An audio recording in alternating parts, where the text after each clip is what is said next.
এসে গেছে এই সপ্তাহের টিআরপি আপডেট। পছন্দের ধারাবাহিকগুলি কে কত টিআরপি নিয়ে কোন স্থানটি দখলে রেখেছে, কে হয়েছে বেঙ্গল টপার, চলো জেনে নেই এক এক করে সব ধারাবাহিকের টিআরপি। সবাইকে অবাক করে এই সপ্তাহে বেঙ্গল টপার হয়েছে তারে ধরি ধরি মনে করি, যার টিআরপি 5.1। দ্বিতীয় স্থানে আছে ওমর দরদিয়া, যার টিআরপি 4.6। 4.5 টিআরপি নিয়ে তৃতীয় স্থানে নেমে এসেছে বেঙ্গল টপার পরিণীতা, যা নিঃসন্দেহে খারাপ খবর পরিণীতা ভক্তদের জন্য। চতুর্থ স্থানে আছে কুসুম, যার টিআরপি 4.4। 4.2 টিআরপি নিয়ে পঞ্চম স্থানটি দখল করেছে নতুন ধারাবাহিক ঘূর্ণি।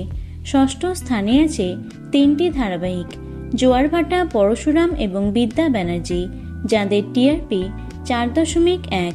3.8 টিআরপি নিয়ে সপ্তম স্থানটি দখল করেছে বিদ্যা ব্যানার্জি এবং গঙ্গা। অষ্টম স্থানে আছে লক্ষ্মীঝাঁপি এবং কমলা নিবাস, যাদের টিআরপি 3.7। 3.5 টিআরপি নিয়ে নবম স্থানে আছে প্রতিজ্ঞা, সংসারে সংকীর্তন এবং কোণে দেখা আলো। দশম স্থানটি দখল করেছে কম্পাস এবং লক্ষ্মীঝাঁপি, যাদের টিআরপি 2.7। 2.5 টিআরপি নিয়ে 11তম স্থানে আছে সংসারে সংকীর্তন এবং শুধু তোমারই জন্য। 12তম স্থানটি দখল করেছে সাত পাকে বাঁধা, যার টিআরপি 2.4।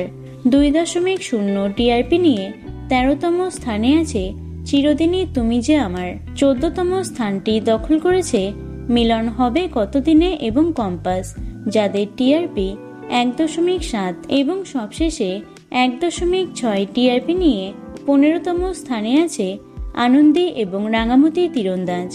তো বন্ধুরা, এতগুলি ধারাবাহিকের মধ্যে তোমাদের পছন্দের ধারাবাহিক কোনগুলি অবশ্যই কমেন্টে জানিও। ভিডিওটি লাইক এবং শেয়ার করো। এছাড়াও টলি দুনিয়ার অন্যান্য খবর পেতে চ্যানেলটি অবশ্যই সাবস্ক্রাইব করে রেখো। ধন্যবাদ।